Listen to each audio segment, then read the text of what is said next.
ahead and call. Hello. How is everybody? Welcome, everyone. We're going to go ahead and call this meeting to order. And I understand that Melinda would like to welcome us to the fleet, and we would also like to, at the same time, extend our thanks to the fleet and to Melinda for hosting us today. Does it help if I stand here for the, you guys also have people online, is that true? I believe we do. Yeah. Belle, do we have people online? So does it help if I stand here for people online? Okay, great. Welcome. Welcome to the Fleet Science Center. And raise your hand if you've ever been to the Fleet. Wow. Everybody has been to the Fleet. This is awesome. So my name is Mwenda Kadumu Biggs, and I'm the new Vice President of Community Service and Engagement here at the Fleet. I say new, but this is actually my 6th month. So pretty excited. Thank you. Loving my job, having a great time, still very excited to be here. So I actually grew up in San Diego. I grew up in Lincoln Park, Valencia Park, went off to college at 17 and just kept going all over the place. And many moons later, coming back to San Diego to live in San Diego after 40 years, to be honest. I haven't lived here since, but so excited to see the things that that are happening in the city, and love the fact that I'm with an organization that is community led and has a interest to put community first, you know? And so as an artist myself, I'm also an artist. I'm also a scientist, and I know that science and art, there's great partnership there. And the reality is you don't have one without the other. They are a forever linked, forever tied. And so the fact that you guys would come here and have your meeting here means a lot to us.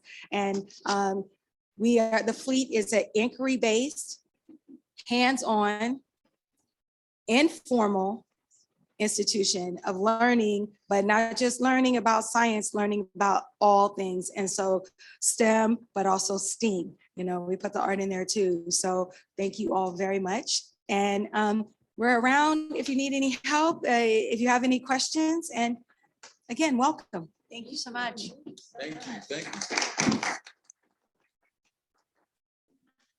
Wonderful. Thank you so much for hosting us. We really appreciate it today. It's wonderful to be out and about. All right. Welcome, everyone. My name is Ann Bossler. I'm the chair of the City of San Diego Commission for Arts and Culture. We're going to do a quick roll call to confirm commissioner attendance. When I call your name, if you would, please respond with present. I don't see Commissioner Tyler Hughes. Commissioner DeHaan Blevins? Present. Commissioner Amani Robinson? Present. Commissioner Tracy DeZenzo? Commissioner Fritz Friedman? I don't think he's here. Commissioner Yudoko Nwana? Commissioner Abe Hughes? Let's see, Commissioner Leanne Kim is not with us today. Commissioner Kamal Martin? Commissioner Alessandra Moctezuma? All right. Commissioner Keith Opstead? Present. Commissioner Becky Philpott? Present. And Commissioner Alberto Budo is not with us today. Thank you so much. Your attendance has been noted. Also joining us today are city staff, including our Chief of Civic Strategies, Christine Jones, our project manager, Belle Reza. I see Commissioner Tyler Hughes just joined us. Senior Public Art Manager, Chuck Miller, Civic Art Project Manager, Dr. Laura Bullock, Senior Arts and Culture Funding Manager, Kip Eischen, and Arts and Culture Project Manager, Gabrielle Romberger. How do you say it? Romberger. All right. So now I would like to call on Commissioner Yudoko Nwana to please read the Commission for Arts and Culture Statement of Purpose and Vision.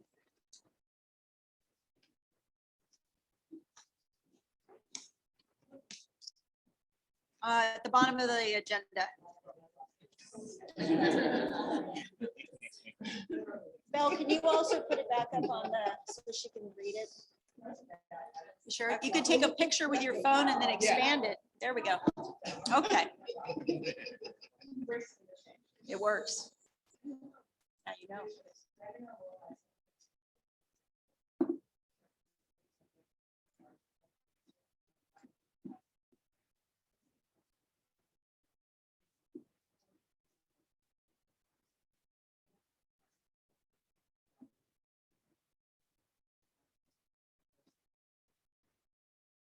All right, thank you so much. We will now move to non-agenda public comment. The public was invited to submit public comment on agenda and non-agenda items via a web form accessible through the agenda and the commission's website. Members of the public may also join this meeting in person as webinar attendees. If members of the public have submitted comments in writing via the web form, staff will read aloud the public comment submitted per city public comment protocol. I will call on Bell to please read aloud any non-agenda public comment or to call on any attendees who would like to provide such comment.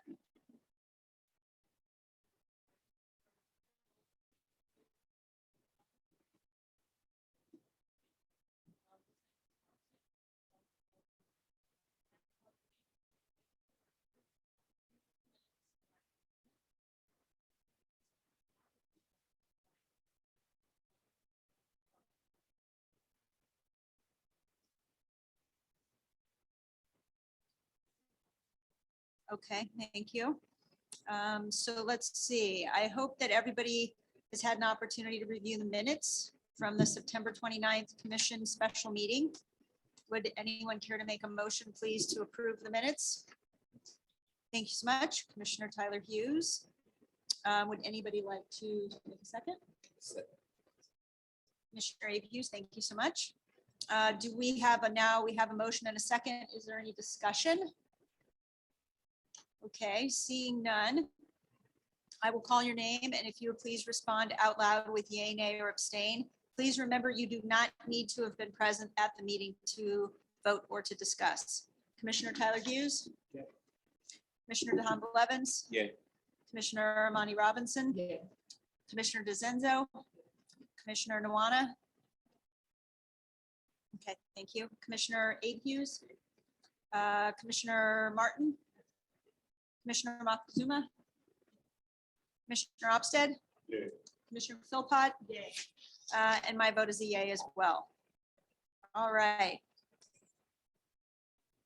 Okay, let's see. We wanted to let you know that we are still exploring various options for our upcoming retreat.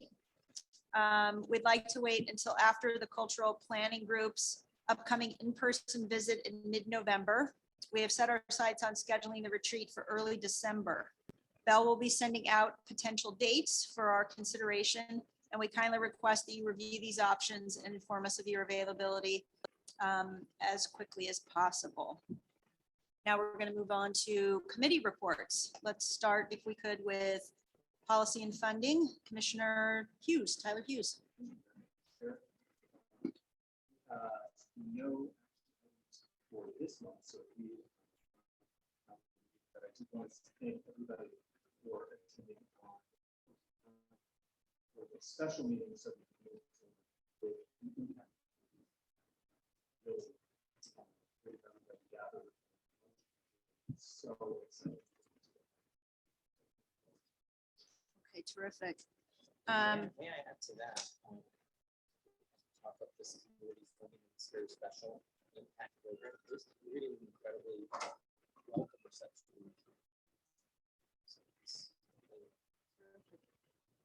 Okay, thank you for that. All right, now we're going to move on to Public Art Committee.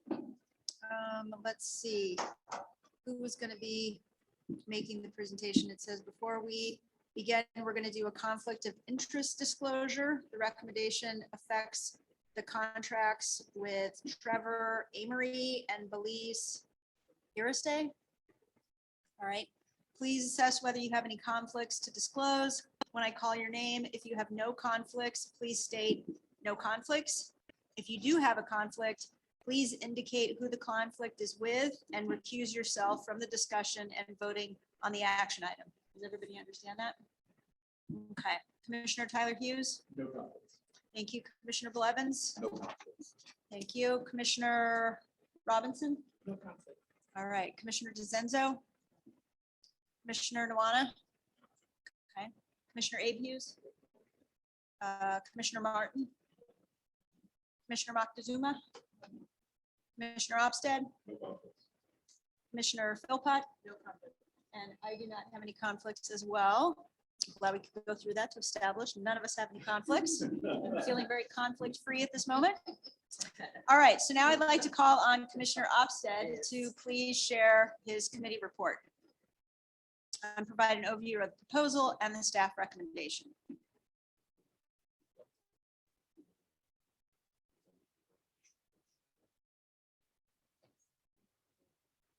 Okay, perfect. So the public art committee recommends that the executive director of the commission for culture set the final Thursday, city of San Diego's election scope and session criteria established in section 5 of the commission. Section 6, scope of reflection, section 8.2, session criteria, commission first department. Instruction 1. Policy facility. Artist believes Thursday is permission to design, fabricate, transport permanent site-specific artwork to Southwest Park. Sold during installation of artwork on the site by the city. Southwest Park project involves the design and construction of a new park used by Minnesota. Scroll-up landscape architects are the design for the park to be located on the western edge of the adjacent to Interstate Park. Scroll-up landscape architects. On July 20, 2023, Thursday presented preliminary artwork ideas to the public art committee for feedback. The AAC also provided feedback on the arts schematic artwork proposal on September 15, 2023. Artist's final artwork proposal was presented to the AAC. The AAC voted 7-0 to recommend commission that the executive director of the commission accept the final artwork proposal by the arts department of the city's collective mission. Scope of session. In addition to AAC's feedback, the final artwork proposal is informed by suggestions from the public, city's parks, and recreation park, other various city departments.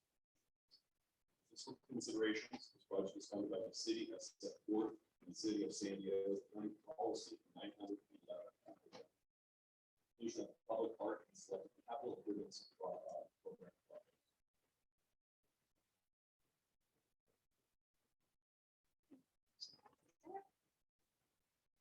So this slide is just to remind you we are in the practical process. So we are asking the artist to give your final design. Improve the final. So I would recommend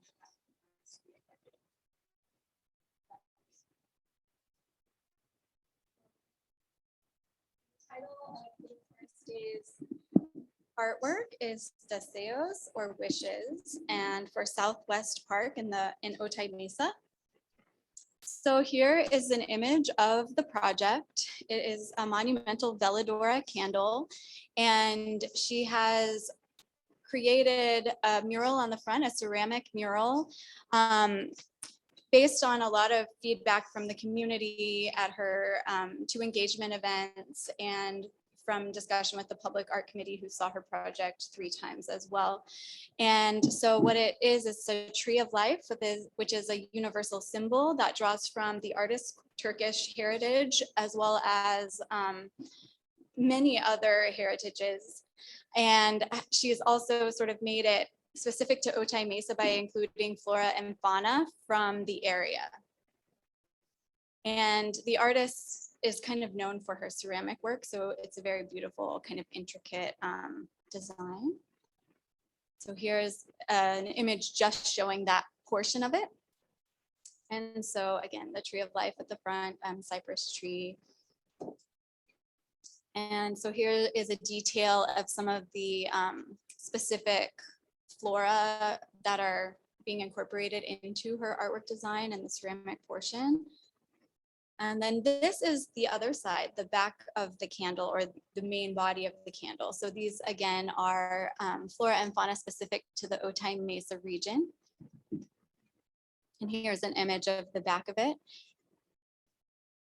And then here it is, it'll be lit from the inside to kind of mimic the candle effect.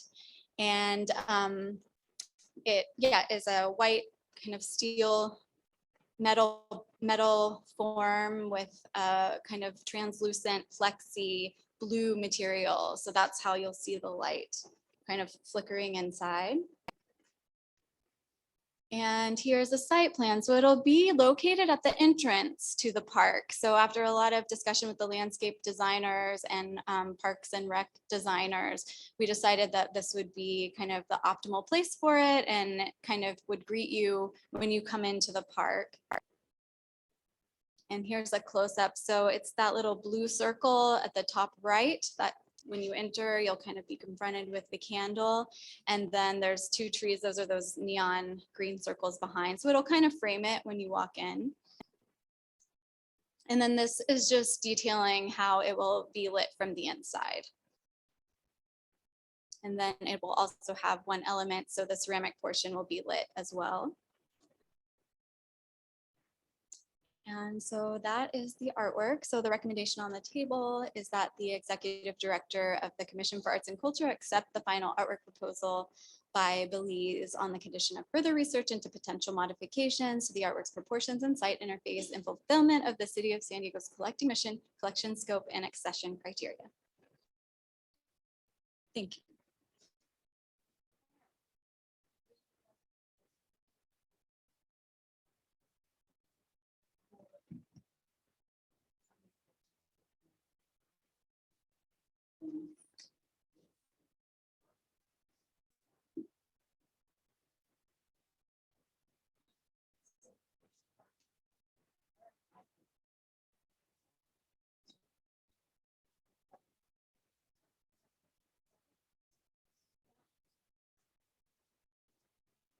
Really, I'll say we have lots of discussion culture, but it's nice is that, she lives in Mexico, right? To MX, and she really, I think, successfully brought in Hispanic elements, starting with the whole shape of it. It's the poems, right? That demographic there is Hispanic, Mexican. Use of the light, floral designs and what have you. Really nice mixture of both traditional with the Mexican. So I think it's going to resonate with that community. If people really into it. I think she really spent a lot of time.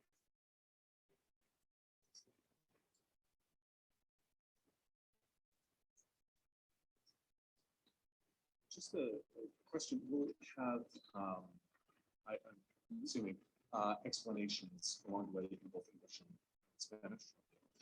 Or We'll have detailed info? we'll have like a standard plaque that we always include that has English and Spanish, but we have, I think we're gonna kind of expand that. Our department's in charge of that and just add kind of an explanation. Yeah. It's just such a lovely thought process behind it. We'd lovely to see that memorialized.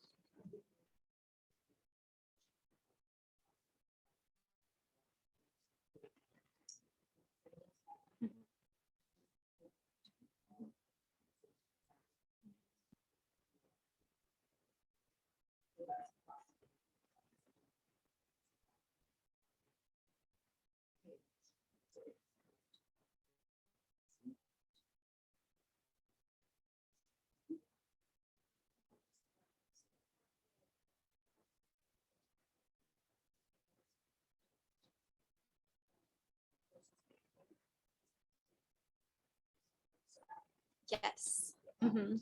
Yeah. Just the rectangular front portion, and then the rest is it's powder coated aluminum. I said steel, but it's aluminum.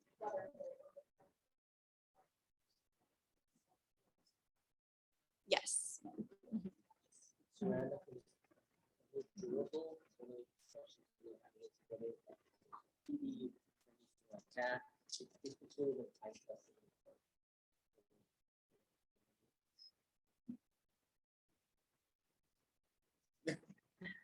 So leave the bunch of this going on. Say what's-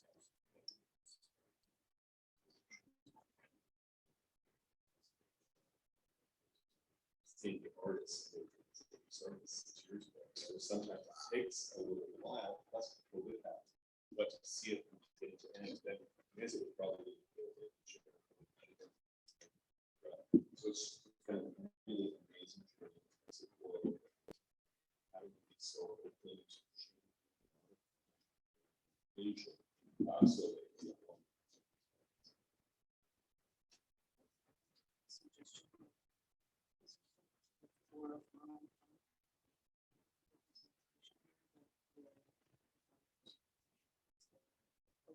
What some of these are, because I mean, it's the way it is.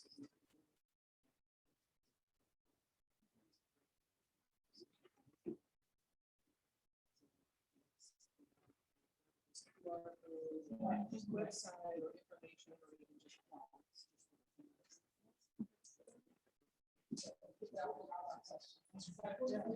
Yeah, but she actually gave us it. Love to definitely more about the symbolism she has.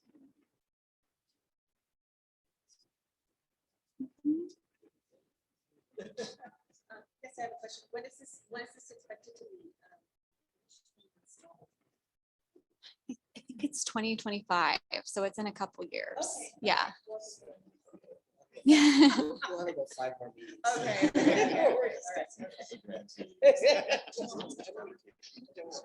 All right.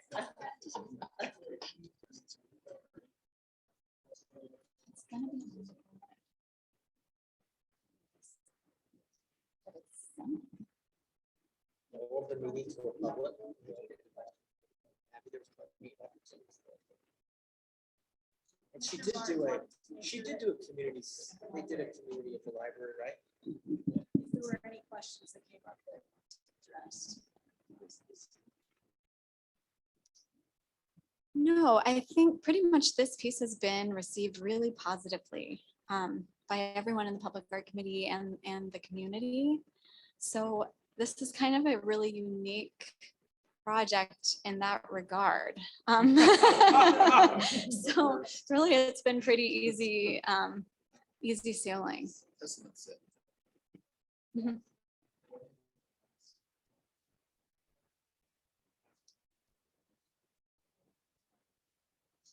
Mhm. Technically, it was the Public Art Committee where the public is always invited to attend. So that was October 7th. And then before that, we had an artist open house event, which was in September. I can't remember which day in September, but it was yeah, it was pretty recently. Mhm. There were a couple of public art committee open public meetings.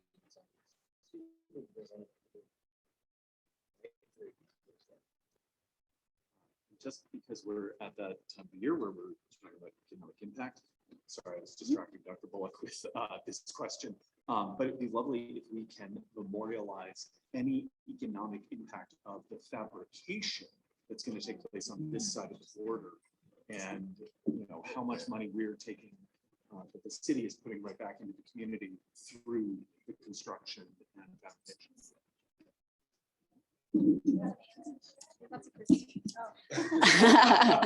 You know, there's a lot of conversations within the public art space, the public art field regarding how do you collect and how do you evaluate public art projects from an economic perspective. So that is something we can certainly start looking at and explore because there is value in it. So we can give it a try. Yes, I'm so fine on that. So I'm assuming that the city is installed. I don't know, because we've had that discussion. The installation will be completed by the city on parallel with the integration of the park and the overall construction of the park project. Okay, are we ready to call questions? All right.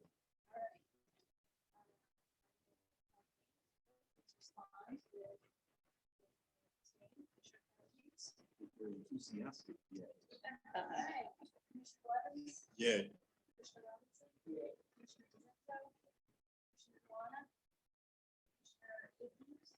Commissioner Martin, how's that?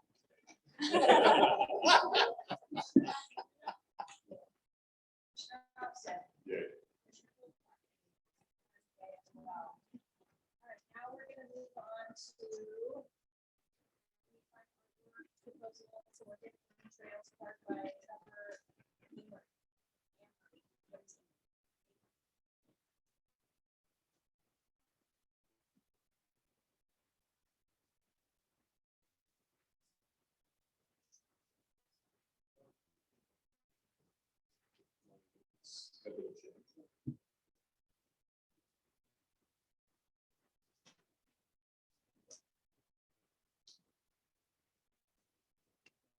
so the project's going on.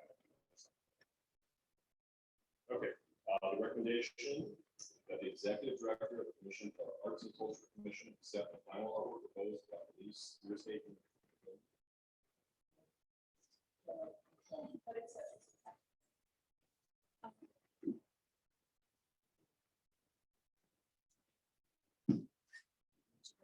Josh?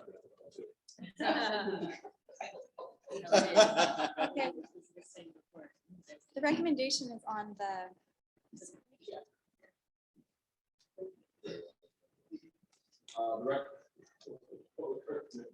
Recommend the executive director of the Commission for Arts and Culture accept the final artwork proposed by Trevor Hamer for the City of San Diego's collecting mission session. Commissioner Upstead. Okay, so this is another park project in Otay Mesa. So really cool. We're flooding the area with great art.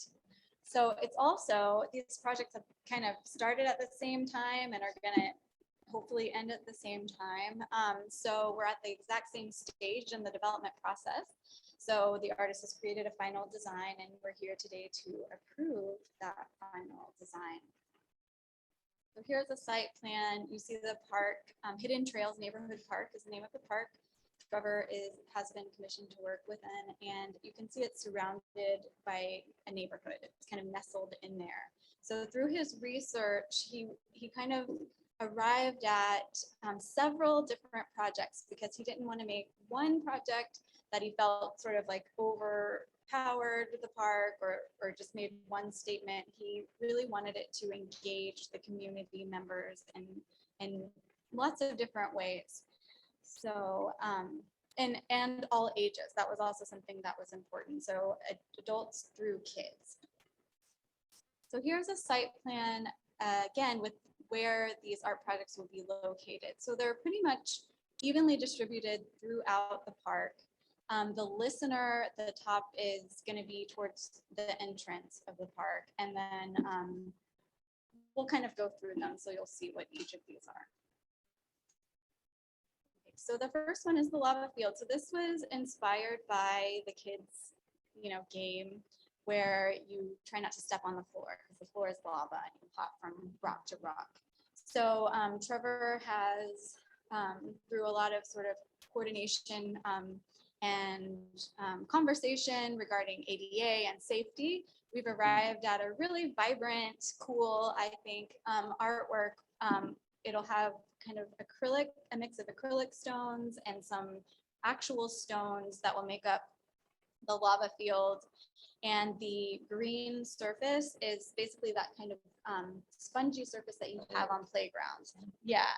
So if like someone falls, it'll prevent injury. So that was something that was really important. Initially wasn't part of the artist's scope, but yeah, arrived at that. Okay, and the second artwork is inspired by the free libraries you see around town, but instead of, the wooden kind of house effect, it's a stone library. And all of these stones are from they're not from the park, but they are stones from the San Diego landscape. So this one will be an actual stone that has niches carved out of it. And the idea is that kids or grown-ups can kind of leave something and then take something. And it can be sort of an interactive piece. This one is the listener. So the idea, it's an anthropomorphic rock. And it's on a bench, which is also ADA compliant. There's going to be room at the end for a wheelchair, someone in a wheelchair if they want to sit next to the listener as well. So, and it is the right height and, sturdy for, people to actually use this bench, which is important. And this particular boulder will be constructed by the artist, and it will be made out of the material. He's worked in concert with the designers of the the San Diego Zoo. So those kind of boulders they're outside, they're used to being weathered. That's kind of the same material he's going to construct the listener out of. And it's just meant as, you know, like a friendly ear. If you want to sit next to the listener, maybe tell it your stories or just have some company in the park. It's just a humorous little moment. And then lastly, we have the timekeepers.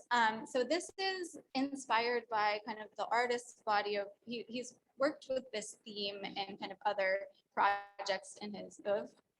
And so this is an aspen tree, and it has eyes. It's kind of playful in that it's like a tree that kind of has a personality, kind of like the listener looking at you. And so it'll be out of steel. It's really sturdy. This has been something that unpredictably took a lot of planning and work with, you know, his engineer just to make something that was safe and sturdy and resilient. So each side will look different. It'll have a different sort of pattern. So it's not just kind of like a one-off. And it's going to be located next to a grove of trees. It's right next to the path because the intention is to look at it. So that way, if someone's on, you know, that can't, someone brought up maybe putting it in the forest. And she kind of did some research to that. And the only way that could happen is if we made an ADA path that went into the forest. It would involve kind of, it just ended up not being, it kind of took away from the work in a sense. So it's next to the path so that everyone can experience this artwork equally. And yeah, and then also just kind of, there's a nature theme going on in the park, and Parks and Rec was really excited about having this piece as well. But it did start with several, and it's become just sort of one iconic aspen now, instead of, I think it was maybe 5 to begin with.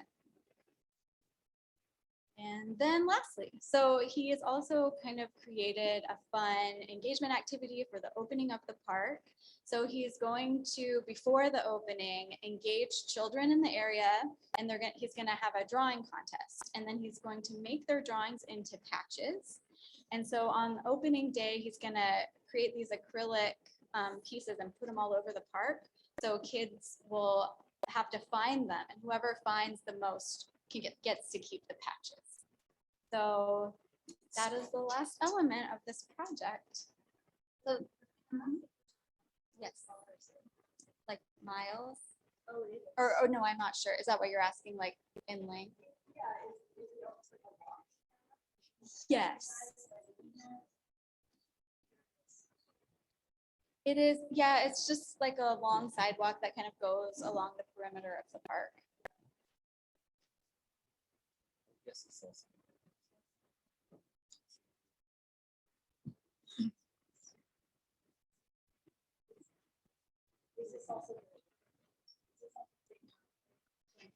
Same time frame.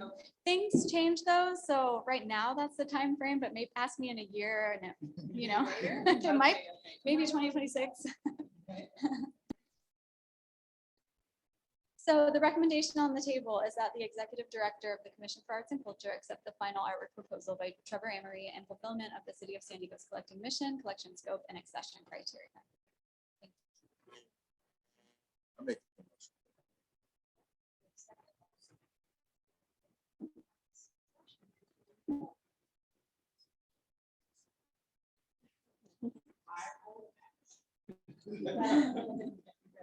You have to draw.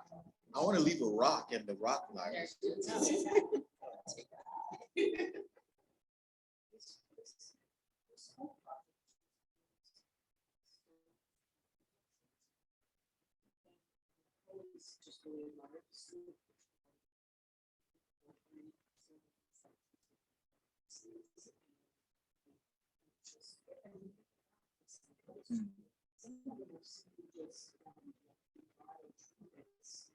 Looking at you.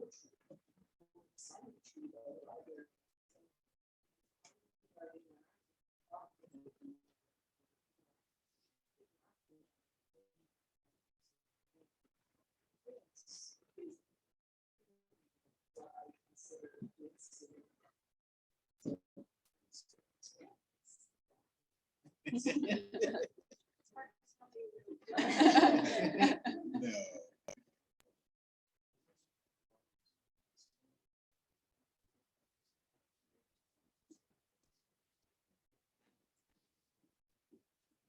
I mean, I think that would be a phenomenal idea. We would just have to find funding just to make sure that we can compensate the artists for the efforts. Parks and Recreation We'll take take that feedback and kind of explore that. Another thing, that we can talk to the artists about is, having some ownership on part of the community to really start taking that on is their, their own kind of thing to really create that sense of pride within the park and public art. So we can explore those options.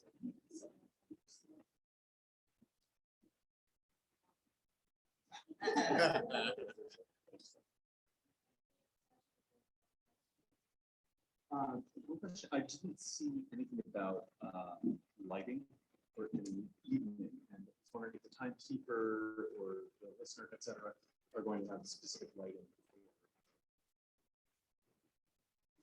Yes, all the artwork will have lighting. We don't have that specific detail worked out. We're going to work it out in the construction drawings, and that's the next phase. But yes, we have talked about it with the project. And then how about the option to add a memorial wall for all those who died from the lava?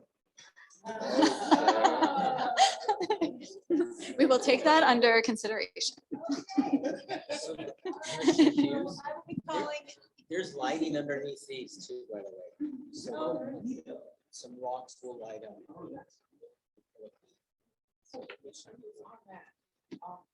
What color will the lava? Because there were several colors of that cushion, so it can't.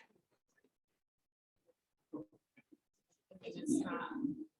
So this is, the artist actually has received some new information about this. So initially he was told he had to stick within the palette Parks and Rec was using for the playground. But now they've had some internal discussion, and because it's an artwork and it's separate from the playground, he can sort of have free reign. So if you have any suggestions, yeah, or pink. Okay. Right, exactly. So it's a mixture, so Okay. stuff happening.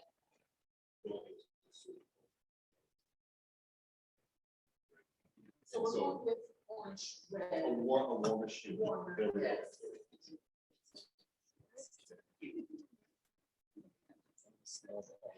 yes. Yeah.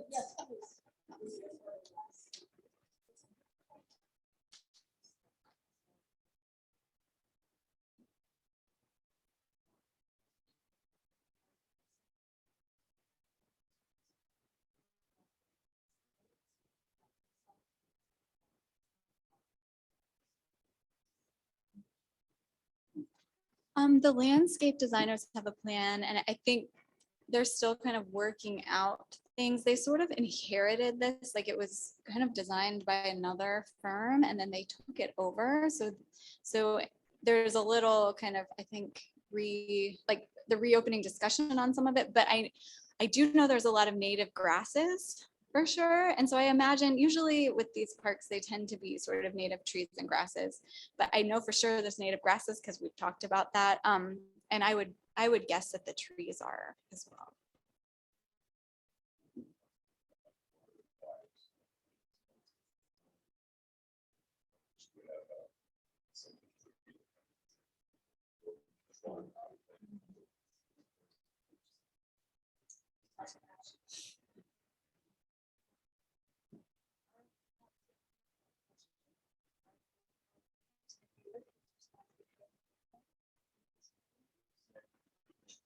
Yeah.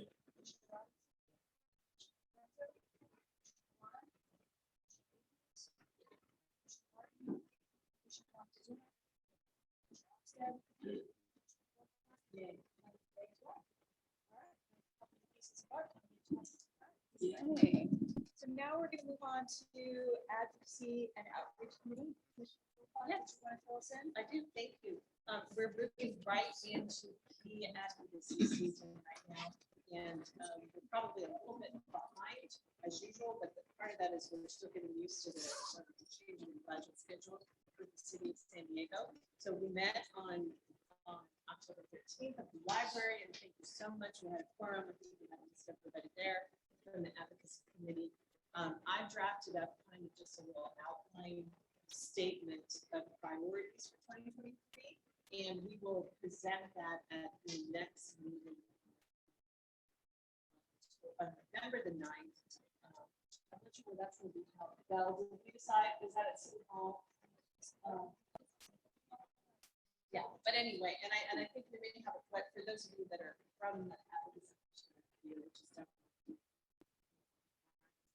maybe looking to move that tonight. So, we'll talk about that. So we always need to make sure we have a corner for all to discuss it.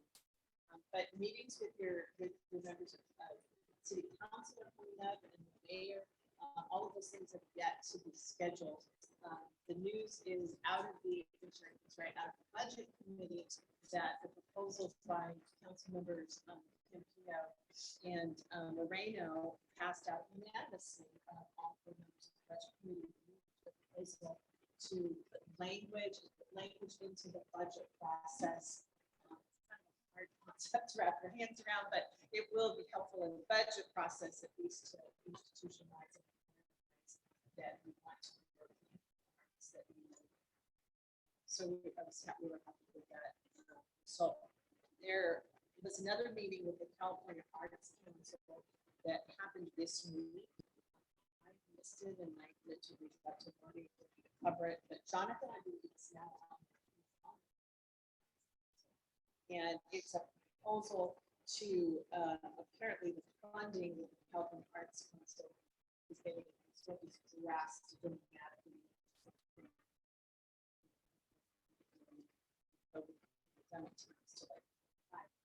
So as part of that, their policy committee is introducing the proposal, and I'll get that out to everybody so we can talk about that also. The advocacy to eliminate state and local partners that have budget, which is us. Now I need to speak with Jonathan because I need to get exactly see the commission from that. I do. Okay. So we received about $66,660. Just recently. 6,000, did you say? $66,600 Okay, recently. okay. So it's always about 70, 60,000, 70,000, which we completely put back into the community through capacity building programs that we design. Right, and I think that would be, we'll discuss it at advocacy committee and everybody sees it. I think that would be the angle maybe to lobby is that our organization actually, what they're proposing is they're proposing for the organizations under $3 million to set up three special programs, but a Native American initiative, emerging cultural arts district, and multicultural institution project, which is something that we all do.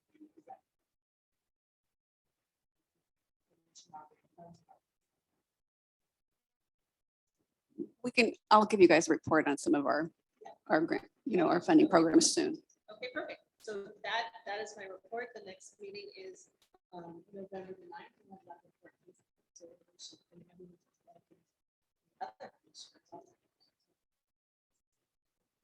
And just for clarity, all of this is for fiscal year 25. Yeah, it does. And it's confusing because of the funding. I get funded people need all the time. They're like, wait a minute, we're getting the checks now, but then right, but then you're going to be applying right now for the next cycle. And so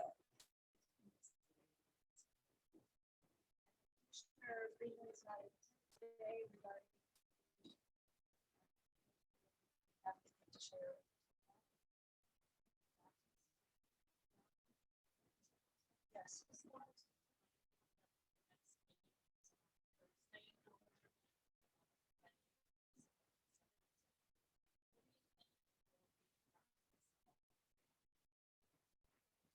Yeah. You're going to reach out to advocacy. Yes. Gotcha. Okay, thank you.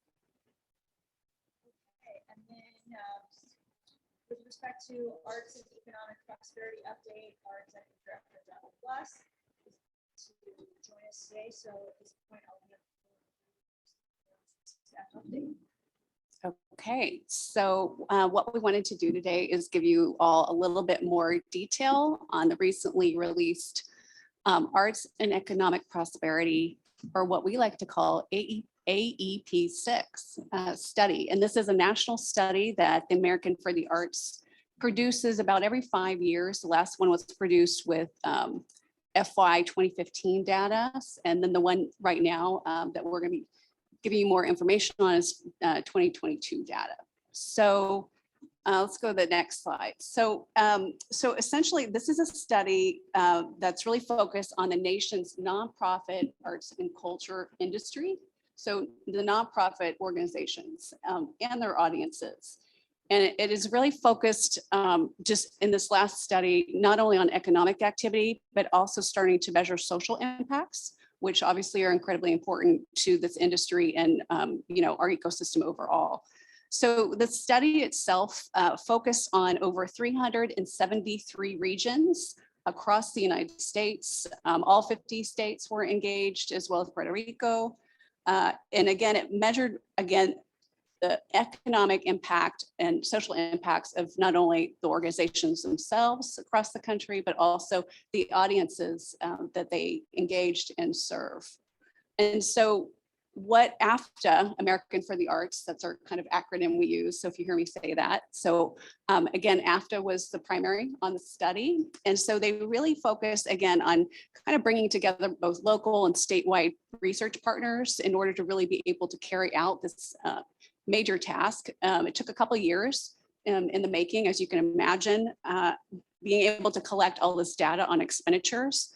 Again, both expenditures that the organizations have, but also expenditures on the part of their audiences, really focused again on across the country, really to create that spectrum and understanding on a national level. So there was over 16,000 organizations across the country that were involved in this study, and about almost 225,000 audience members basically responded as part of the data collection across the country.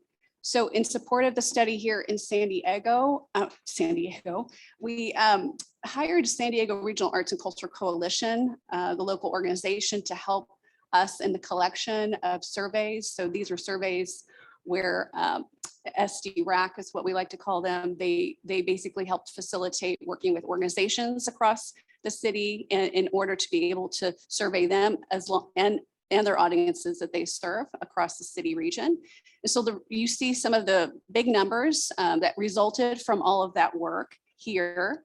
And you'll see the biggest number is that the sector, meaning the arts and culture nonprofit sector, generated a well over 1.1 billion in economic activity. And again, these are kind of last year data points.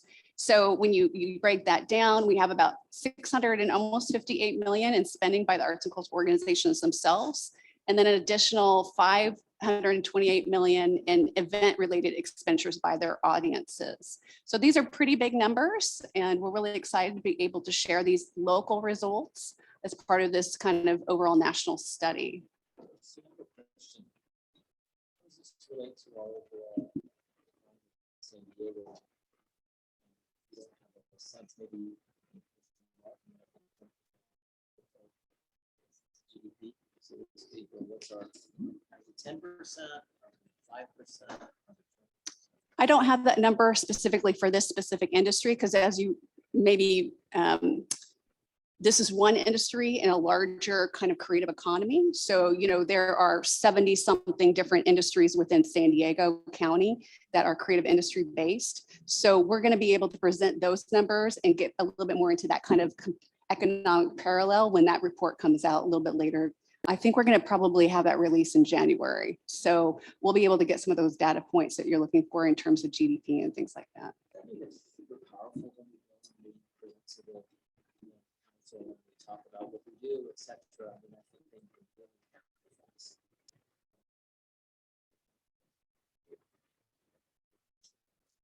These facts are hot off the press, so we are still analyzing them. Let's go to the next slide.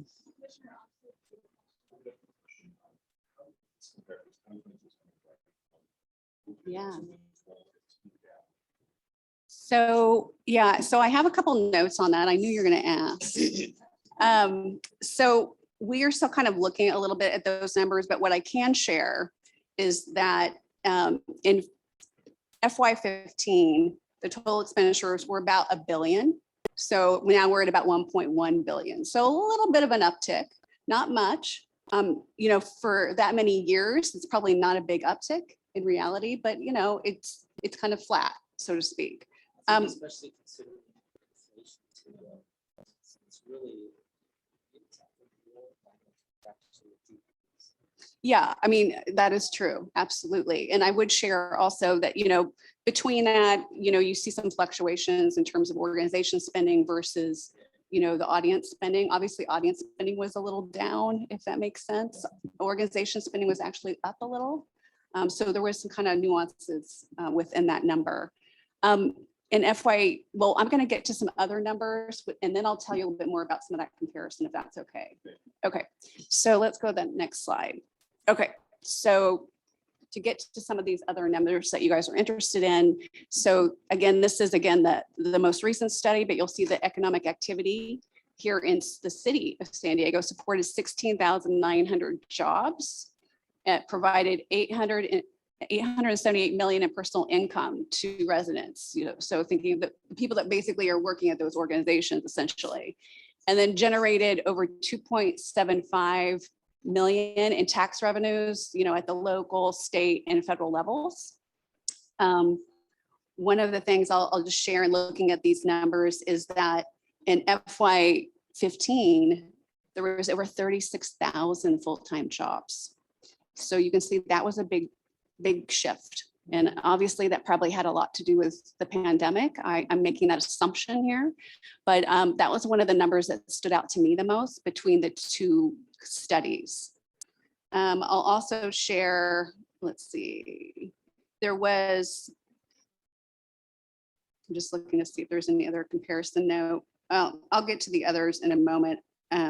In terms of comparison, I don't think I have those numbers, but I will say that I think the government revenue was up and personal income was up for this most recent study.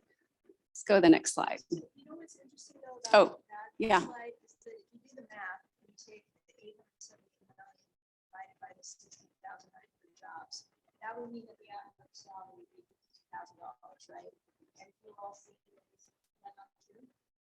It might be, but in the nonprofit sector, it seems like. It may well be, but my point is that even people that are making $75,000 are working in the Congress. Yeah. And so it just makes me curious in terms of San Diego is now the most expensive city in the United States, right? How does that tie into all of this? Wow. That's a really hard question to answer, but it is definitely something that needs to be explored and looked at. Affordability in San Diego is definitely something that needs to be examined, particularly when it comes to the arts and culture sector. So these are types of numbers help us understand what's happening better. So then we can, you know, have a basis in terms of how we, you know, continue to research and understand what's happening. And there are measures to, and I'm not speaking on it, which I don't even know the whole story. So to speak. But there are measures out there in state and legislature to provide artists. To provide housing and machines.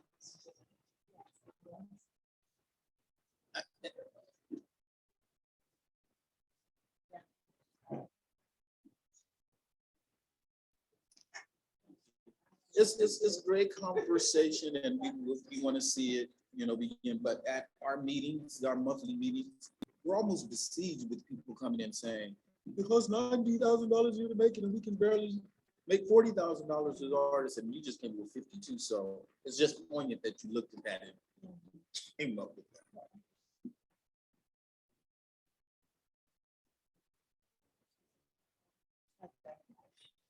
It's not. It's not. It's not. Okay, back to our presentation here. I'll also add for you all is that all of this, I'll also, You're- Okay. Let me clear that up. Okay. so I really appreciate everybody's kind of passion about this. You know, this is really important information. And this type of a study, I'll just share, this is also helpful for us as we're continually working on our cultural plan. These are data points we'll be sharing with our consultants. And of course, we've gotten lots of feedback, from the public during the cultural planning process this summer, just related to affordability, salaries, things like that. So these are things that are being explored. And now we're starting to get numbers to be able to better understand it from a data perspective. So let's go to the next slide. So here you'll see, this is nonprofits or businesses. We all know that at this point. They provide jobs. They provide for people in our city. They contribute to the economic spending power and purchase power. Organizations spend, money in terms of goods and services and really support local business in a lot of ways. And in certain ways, I think unmatched among industries in our region, because they really, I will just share some of these numbers that you see, right? So 100, well, these numbers, let's see, generated, spent an estimated that number, I already went through this. Let's go to the next one. Yeah, so, okay. So here's what I wanted to show. So, in addition to the organizations themselves, we really wanted to look, the national study looked at expenditures and spending by their audiences, right? So these are audiences that, might be attending an event at one of these organizations, and that becomes a full outing. As we all know, sometimes that involves perhaps a dinner or perhaps the cappuccino afterwards. It might involve childcare or might involve public transportation or parking. So these are all costs that add up in terms of audience spending for these organizations. So the average per person per event here in the city was $34.94 per person. So you'll see here that 15.2% of attendees are non-local visitors, and they spent a little bit more, as you can see, right? They're spending about $66.77, which is common because they're paying for lodging and in hotels and other things that locals are not expending money on. But you can see that there's a huge amount of revenue coming in from the audience themselves, and thus supporting local business in addition to the organizations. Let's go to the next slide.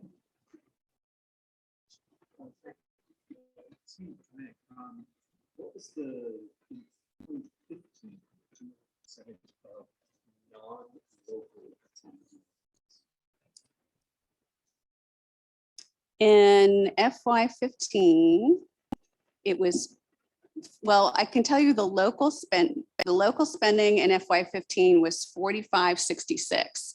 So the spending went down, right? So it was about $34 this last study. So it was 45 back in FY15, and that was for locals. And I actually know if that's very helpful data point, but also the percentage of attendees, how much of the population of attendees was out of towners versus locals?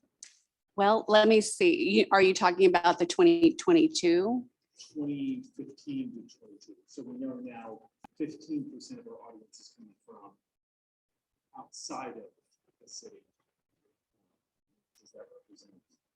I would assume it's a drop. It seems really low. The basis of the study.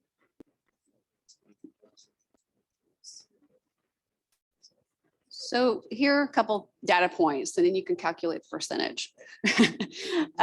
So as I mentioned in FY15, the overall audience, per person spending by the audience was about $45, almost $46. At that time, the non-residential spending in FY15 was 78 for non-locals, and it was about almost 32 for locals. And then just in 2022, it was 29 for locals, so down a little bit, not too much, but down a little bit. And it was 66 or almost 67 for non-locals. So I would say it was down for both locals and non-locals in this last 2022. In terms of, overall spending, is the 45 versus the 34.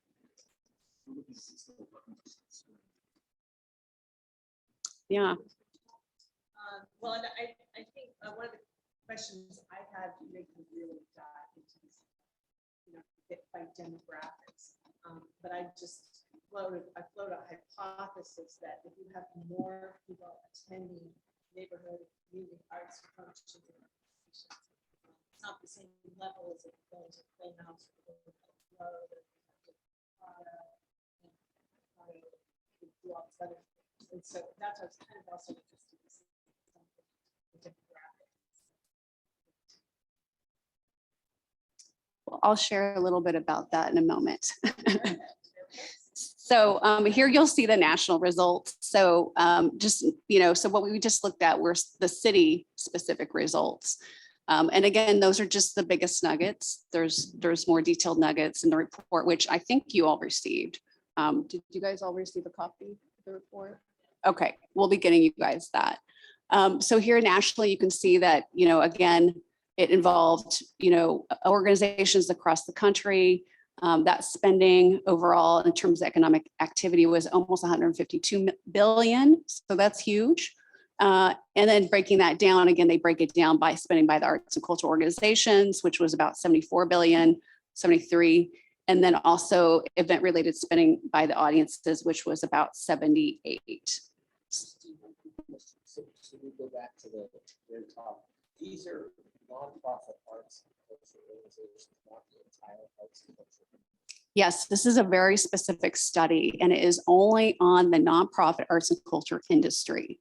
So it's very specific. I've heard a lot of reports lately in the business news about the effect that Taylor Swift alone is having on economies. Even the Federal Reserve is talking about the fact that she's bumped up our economic growth rate by a few percentage points.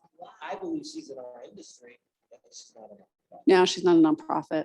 I don't think so. That's Not a the kind of 501c3. powerful that gets people's attention now. It's expensive.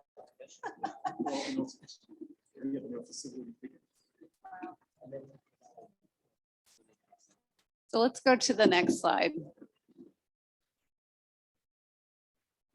So you'll see here, they started to look at some of those demographics, right? Some of those numbers at a national level.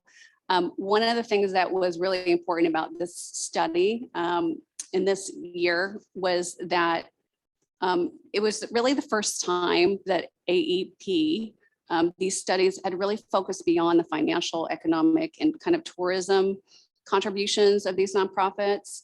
And the approach really led to a stronger emphasis on collecting data from not only larger institutions, which historically has been the case, but also very focused on establishing connections within smaller communities, smaller organizations, particularly BIPOC-led and Alana-led organizations.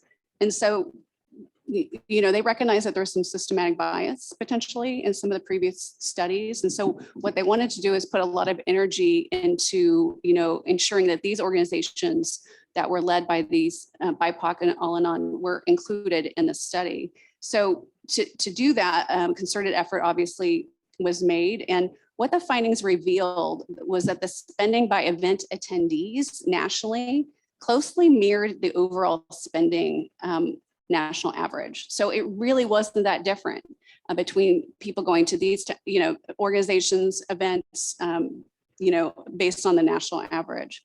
So you'll see here, again, 87% express the importance and going to these events, these events that were, organizations that were more reflective of and of these types of organizations and communities, and how important they are. So you can see that percentage is huge. And that, again, that percentage was very much in parallel with the national average overall of the organizations that participated in the study. This was a big shift in how they approached the study to ensure there was more inclusivity in the study. And they also focused more on the social impacts versus just economic. So in the past studies, it was very much like economic. They're really starting to look at a little bit more of the impacts holistically and how it affects and impacts community well-being overall, in addition, obviously, to the economic numbers. So you'll also, one other kind of national number that was shared with us was that the national spending by attendees at events that were, organized by either BIPOC or Al-Anon led organizations, the average spending per person was $38.29 for event-related spending, and the national average for event spending was $38.46. So they were almost the same.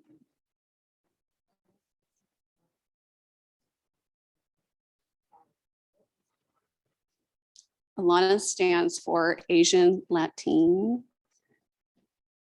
I'm sorry, Arab and Native American.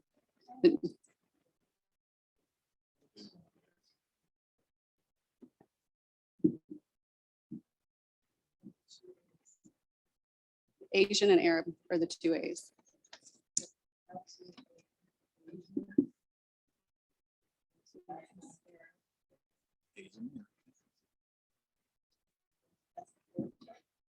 Two A's.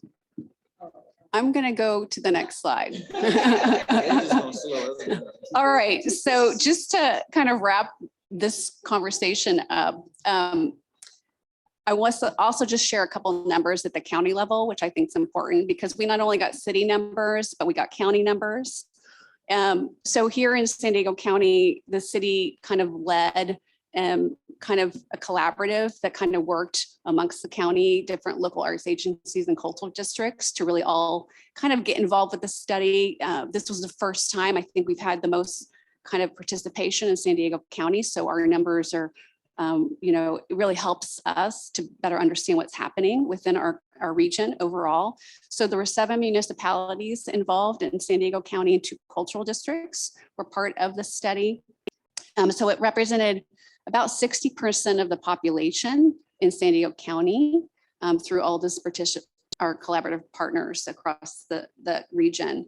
And what we found overall in San Diego County was it's a 1.3 billion industry. So just to point out, it's 1.1 in the city and 1.3 in the county. So that's just something I want you all to be aware of. And it supported 19,771 jobs. So 16,900 in the city, 19,771 overall in the county, and generating about 520 million in tax revenue across the region. So local, state, federal tax revenue. What's a penny? Yeah, exactly. Penny for the arts, what would that come up to? I don't know. That's a good question. But I will share you, the participants included obviously the city of San Diego and Balboa Park Cultural District, included Oceanside and the Oceanside Cultural District, Escondido, Carlsbad, Encinitas, National City, and Coronado were all involved in the study this time around, many of them for the first time. So, the collaboration really highlights hopefully the impact that particularly this industry is having both on the economy overall in our region and within our city, but also on revenue that's brought in terms of tax revenue that then obviously hopefully goes back out to support those folks. So the study, I would share, it's a crucial tool, not only for cities, but also for the field, for the industry itself to be able to have as a tool in their own advocacy efforts and better understanding how they impact and how things happen over time and trends and patterns within their own industries. And, it is a tool for us to be able to understand that investment in the arts help to strengthen our economy overall and contribute to developing, of course, our vibrant communities here in San Diego. So that concludes the study findings. Now, that's not all. We're going to be digging into this more. I think we're anticipating having more of a conversation around this in January. We'll be able to dig in more and hopefully get some answers to some of the questions that were brought up today. We're just starting to get these data points in our mind and starting to understand them. And it takes a while to connect some of these dots in terms of how it actually, the impact of it here in terms of a study. So more to come.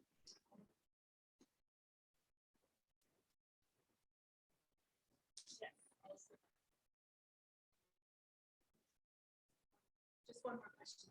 So comparing to the 2015 to 2022, so I would say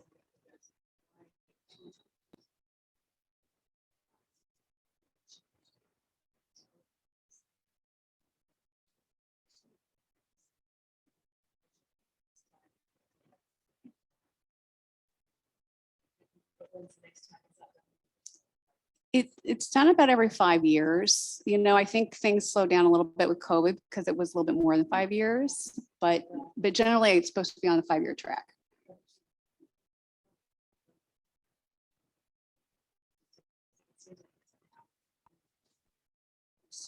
To also then just think that, you know, what we're looking at is I think a very limited set of data. If you look at the pizza pie, at the nonprofit side, to me, a more powerful number would be to look at what's the overall pizza look like.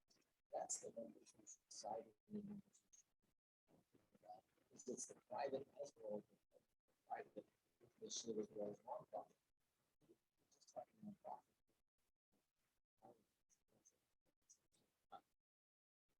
How can we get a bigger set of numbers?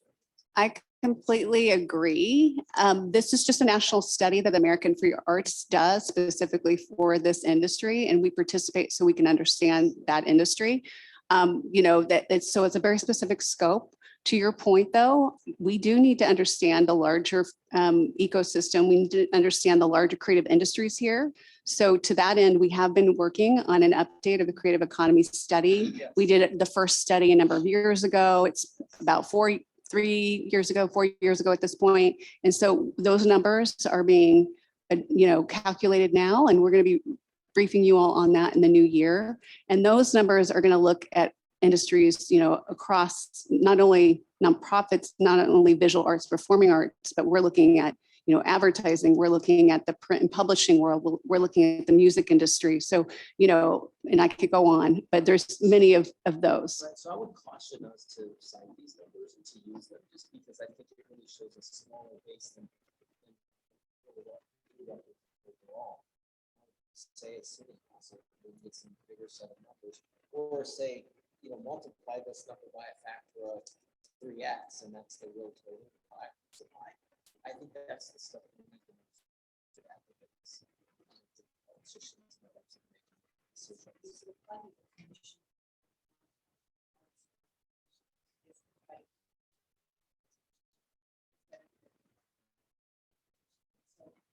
That one kind of is that, but maybe for the others.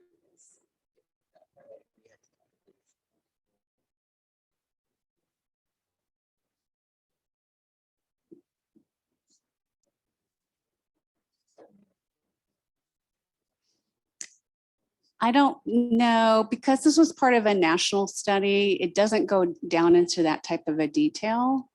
I don't, you know, I don't think that that's kind of, you know, we have that information, but it gives us a baseline for, to your point, kind of understanding a little bit about the nonprofits. You know, obviously one of our programs is very focused on, you know, funding, and a lot of the nonprofits that participated in the study do receive funding from the city. So it helps us better understand what's happening there. The one other thing I'll just share that's unique about this study is that this is the only study that I'm aware of that also analyzes audiences spending. So it's unique in that sense of being able to better understand spending and expenditures, both the organizations themselves, but also the audiences they serve. Thoughts on this? Dave, I'm in agreement with you. For more holistic understanding of the creative economy. That's why I'm so eager for the creative economy study that we've been doing in January, that does take into account both our nonprofit partners and the wider economy. But there's also the direct spillover of, you know, you're not going to become an advertising director if you didn't take part. Like there's a one-to-one domino effect, and we have to make the case for that, starting with the micro to go to the macro. To Becky's point, I think that I was able to find it in EP5. Now I'm a nerd. I love these studies. I'm a big fan. Sadly, EP5 shows that our out-of-town audience was 29.7%. So what we can use this for, and I agree, we're in a brave new world. We're post-COVID, it's a different world, but what we can use it as is a country. The living out of our friends in the tourism department and say, you let this happen, don't do it again. And we can really push to say, this should be a higher number because of inflation. These numbers, this economic impact number should be higher. The full-time equivalent staff should be higher if we're on a normal trajectory. Help us get back to that tourism, make it a better place. So I think that these numbers are revelatory and can be placed in a larger context. I would also encourage everybody to go to the EP6 website. It is a nifty website. They have some really cool calculators, and you can look at the study areas. You can't go down to like council districts, but you can actually see all the different participants from City of Coronado, City of Encinitas, et cetera, et cetera. And it gives you a breakdown of where they got those numbers from. So the website. Zip codes? Oh, not zip codes. It is based. Well, you might be able to do it on a zip code search. I was just expanding Google Maps. What's the site? It is aep6.americansforthearts.com. Well worth a visit.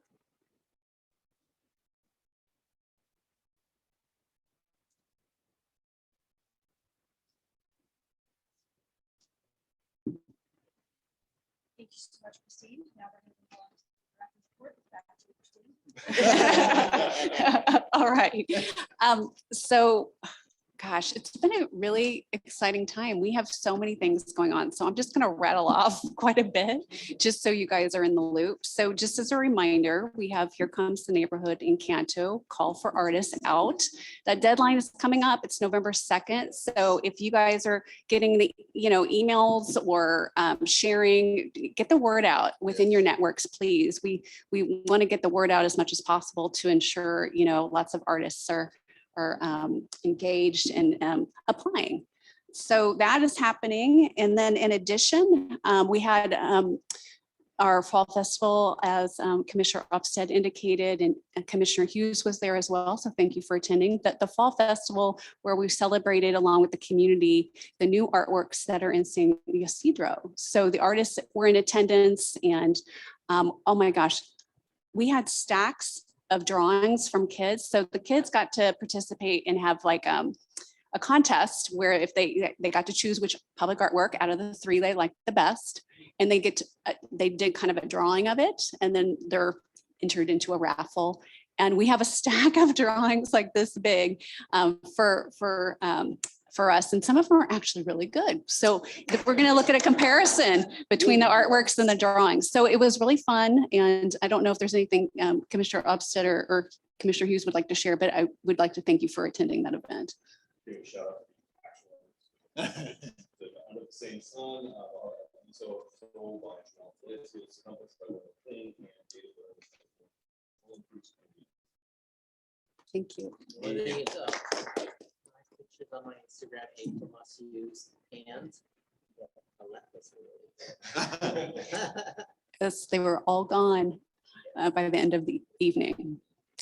So in addition to that, as Commissioner Hughes pointed out, we did launch Impact a few weeks back, and that Impact is our new funding category, which is very focused on projects that are led by artists or organizations through collaborations within communities of concern in San Diego Promise Zone. So that is an opportunity. We phased funding over 18 months and $100,000. They'll have an opportunity for planning and development as well as implementation of their projects within that time frame. And then very focused on kind of 3 buckets: arts in just a city, arts and heritage, or arts and sustainability. So we're really excited about that, as it sounds like many of you are. So I'm thrilled to hear that. So get the word out. Make sure we're hitting those small organizations, because again, they have to have 500,000 or less in terms of an annual budget to be eligible. So if you know of organizations within these areas of the city, please make sure that, or artists, because individual artists can apply on behalf of a collaboration, which is unique and different for this opportunity. So please help us get the word out. The deadline for that is November 13th. So a couple more weeks. So coming right up. And then today, Organizational support program and Creative Communities San Diego open for FY25 applications. So huge week in terms of getting all of our, we've got 4 opportunities out right now. And again, OSP and CCSD, again, general operating support for nonprofit arts and cultural organizations. Creative Communities San Diego is project-based funding where organizations who might not have tax exempt status can also be supported through fiscal sponsors. And so that is really focused on neighborhoods and getting projects out into our communities. And so please share all of these amazing opportunities with all of your networks. So we have the biggest applicant pool possible this year.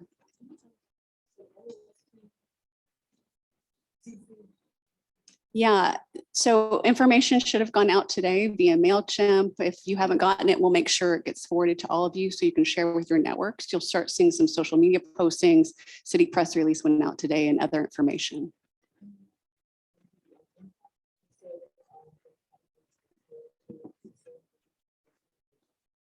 Arts in a Just City. Yeah. Well, have we start getting things in for the impact? We had like maybe 7 people show up, like just panic struck because they're so excited about the thing. They're like, it's not working, this is not that, and I'm already a member of some other kind of thing. So have we do we know it's working or things coming in? Applicants usually wait till last moment. Yeah, but these people are not. Yeah. Literally, they had Yeah. Tiffany Harrison. and- That's great. That's great. So we're they kind of roll in slowly and then we get a huge bump toward the deadline. So we're kind of analyzing that. I don't know the specific number at this point, but we're going to be looking at that next week. Our focus really right now is pushing out OSP and CCSD. So we'll be now promoting and making sure that we're getting the applicants. May I speak about a 4th inadvertent funding opportunity too? And I say inadvertent because the World Design Capital, which we are funding, is also granting $600,000 to organizations, arts organizations, who are going to be contributing to the World Design Capital 2024 effort. I believe that those are going to go online, go to the website and so that $600,000 to the organizations. So, right? So just to clarify, that is a joint grant making program between WDC and the city of San Diego. We're working right now with WDC to prepare the guidelines, which will probably be launched or announced, starting to promote the opportunity a little bit later in November. I think it'll open in December. And it's not only nonprofit arts and cultural organizations, but it includes businesses and for-profits, nonprofits. So it's a very broad in terms of eligibility for those funds. It just has to relate to the World Design Capital. Right. There are many ways to do that. You're talking a little bit closer to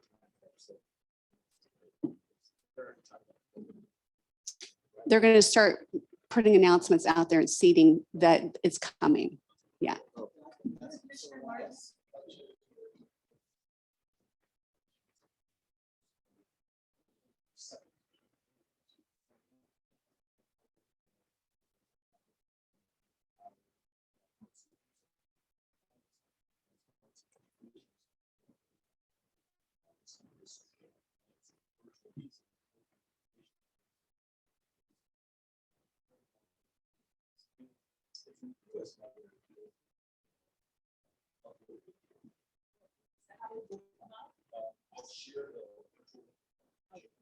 Perfect. So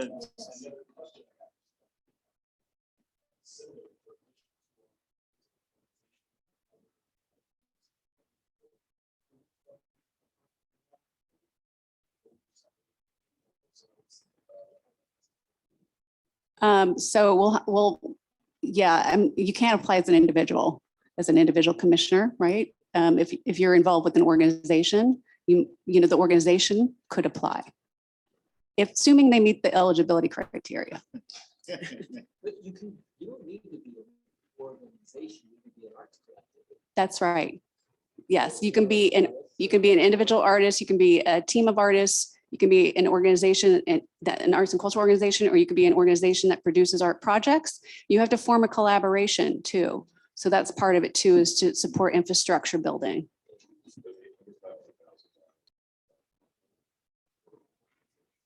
It's the lead applicant. So the lead applicant has to have a budget under 500,000 and each of their collaborators do as well, but not together.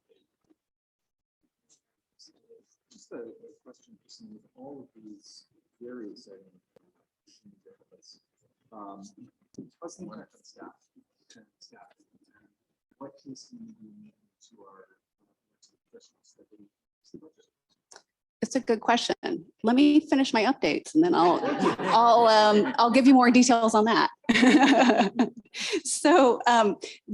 So anyway, I want to make sure we get all this information out to you all. So I just want to give you a few more. So just a reminder, that it's been a while. The call for panelists for organizational support and Creative Community San Diego has been out for a while.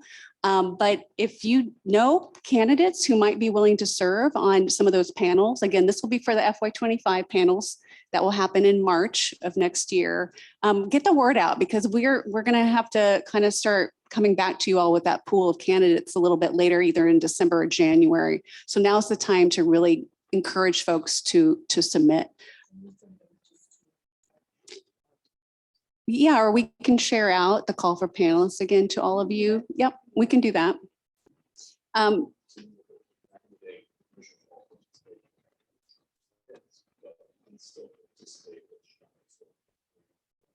You can observe.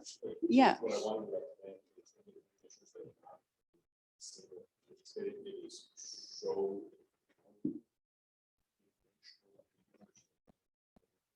what they have to go through. Really yourself. Especially if you've never done it. And we'll certainly let you all know when it gets a little closer to March in terms of dates and times and things. I'll just share a couple more things just real quick. So in addition to all of that, tomorrow, one of our Creative City artists, so again, working with the cultural planning group, a number of artists were engaged as part of our cultural planning public engagement efforts this summer. And Yolanda Franklin, one of our Creative City artists, is kind of doing a culminating event for her project called the Legacy Renaissance Project, where she really was uplifting and engaging and learning about legacy stories that are important to Black communities, particularly in the Southeast San Diego. And through that process, tomorrow she'll be sharing some of those stories. Anybody can go and share stories, participate, learn more about what she learned as part of her process and engagement. And there'll be a tour of the Elks Lodge, which is a 100-year-old Black establishment and has connections to Harlem of the West. So that should be a really interesting tour. That'll be happening tomorrow at the Elks Lodge, which is at 6 Hensley Street. And that event will be taking place from 12 to 2:30 p.m. So if you're in the neighborhood, please check that out. That's one event. Yolanda's doing something at the Elks. Tomorrow. Yeah, tomorrow. Hensley is H-E-N-S, maybe L-Y Street. It's actually in Logan Heights. Yes. And it's funny.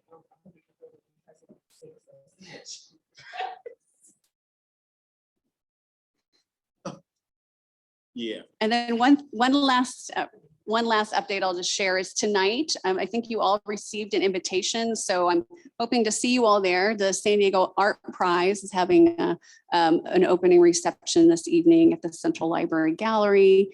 As many of you know, this is an annual award that the San Diego Art Prize and the Visual Art Network, San Diego Visual Arts Network puts out in terms of being able to honor and kind of recognize artistic talent, and particularly for artists in our region every year. And it's a really important opportunity for not only San Diego, but also Baja California, Northern California artists to be recognized.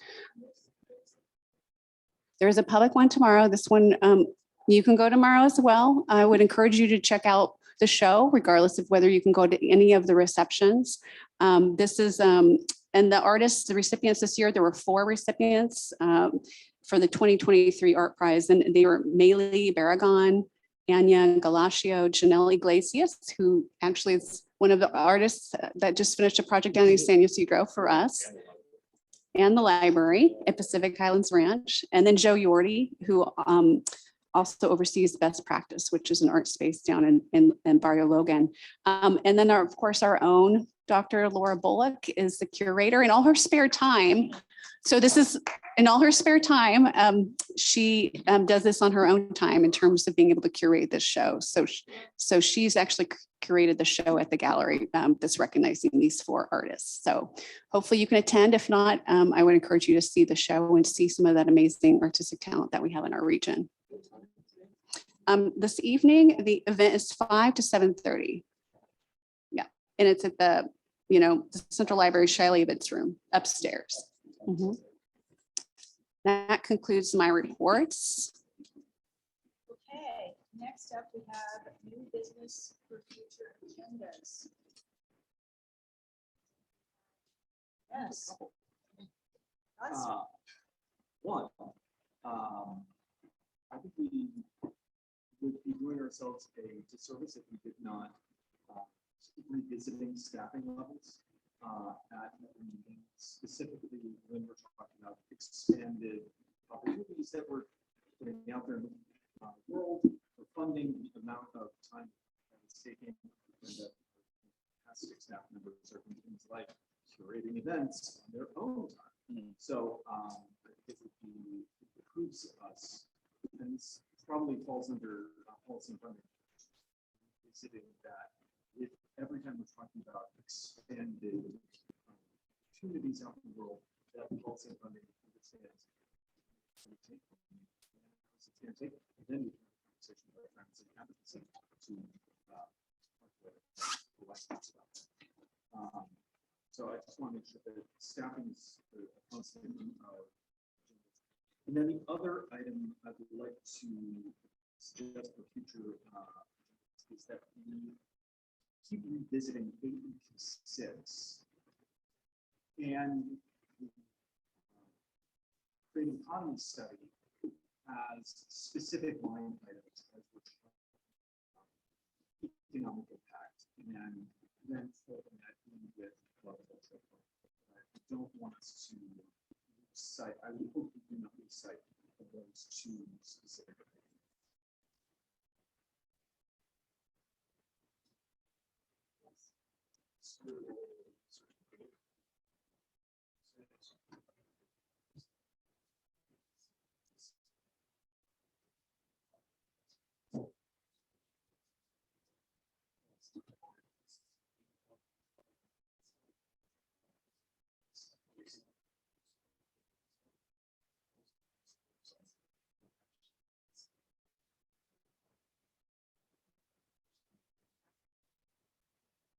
So are you talking numbers just from philanthropy overall?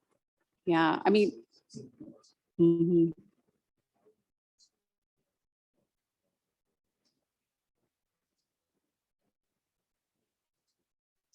We did a study coming out of COVID, working with USD on kind of measuring that impact. And we did look at philanthropy and numbers at that point. So that might be a good place to start, is just to take a look at that study, and then we can kind of explore.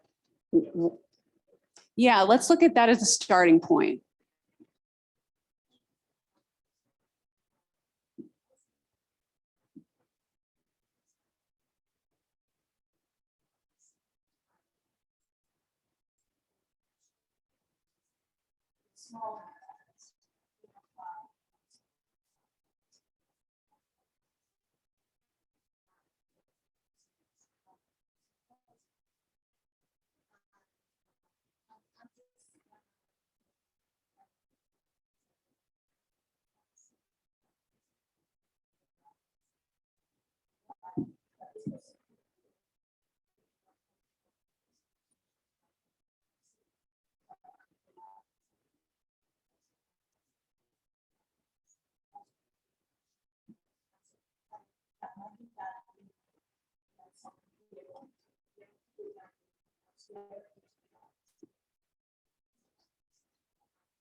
So So that's really, yeah, we recognize that in the last few years, we have been really focused on building, you know, capacity. And so the last few years, we collaborated with Rise San Diego on encouraging small organizations or cultural workers to be able to kind of incubate in kind of a collab environment to be able to learn a little bit about that, think about business models, thinking about how they do attract funds and from where. So we have done that twice now, and we are looking at doing some tech capacity building as part of our impact cohort as well. So the artists and organizations that become part of impact will also be getting some capacity building.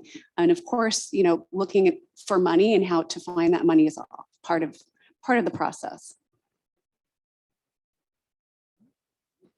Considers inviting the new executive director to San Diego. And I recently attended for advisors presented by them, and the idea, you know, they've got about $1.5 million worth of assets, including a number of donor advised funds. And there may be an opportunity for us to hear what their cultural funding opportunities are, and for them to get a better understanding of the organizations that we fund and ways that donor advised funds, who, you know, those are all donor directed, those are all individual directed, may be pointed towards organizations we're supporting.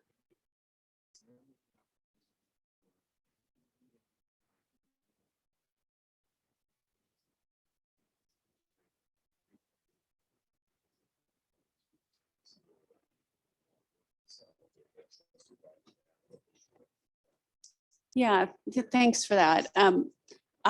So basically, yes. So really our last kind of events tomorrow with Yolanda. So she'll be garnering a little bit more, you know, insights and hopefully engaging with some folks at the Elks Lodge.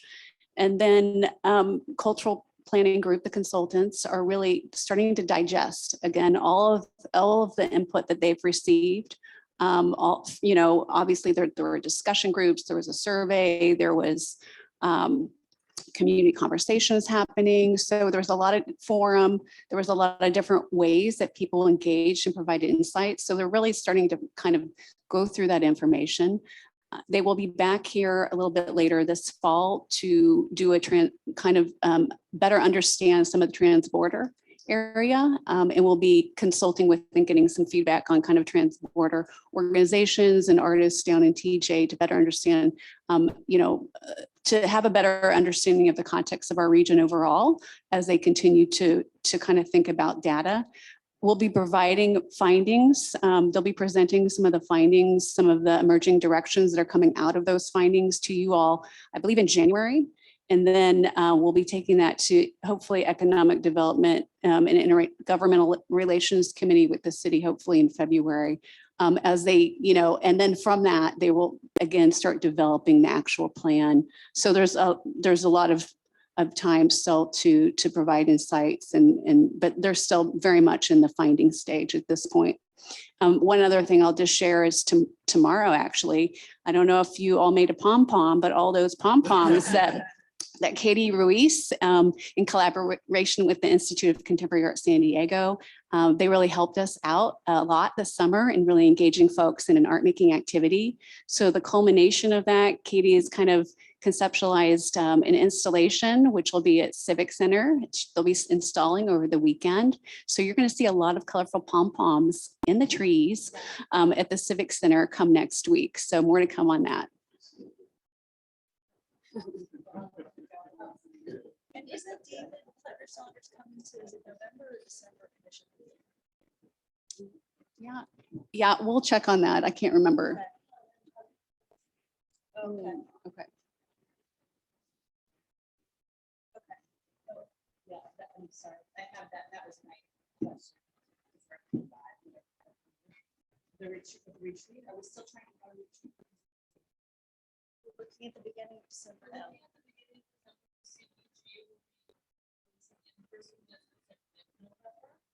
And so I'm gonna take everything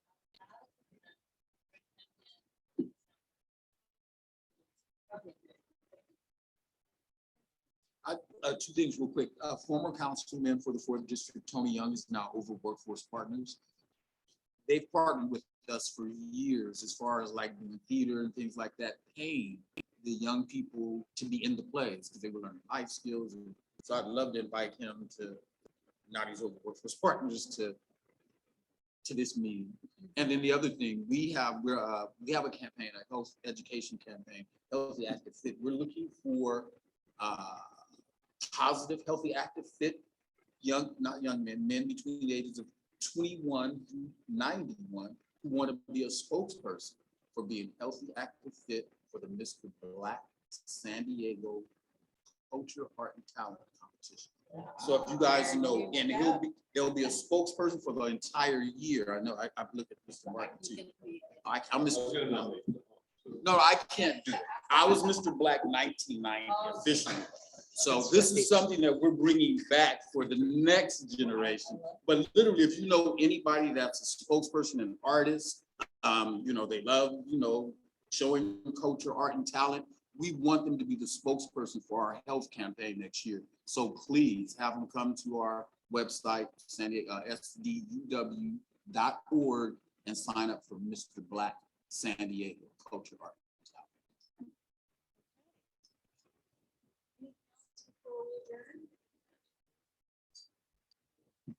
All right.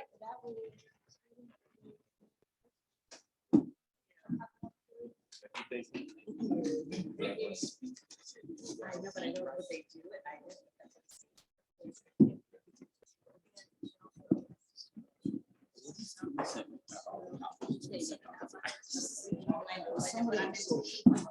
Yeah. They'll play basketball, but they won't talk.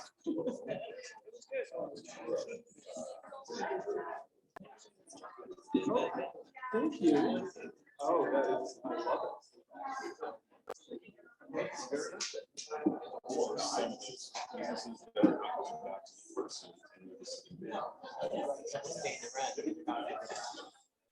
All righty. Yes, I gotta run. See you guys. Good to see you.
You know what's coming down the line? Their prosecutor really wants us to try to bring in Taylor Swift. Is that what it was? Okay, I know you did the. He did 12 minutes screening of it. yesterday. Yeah, I know they did the screening.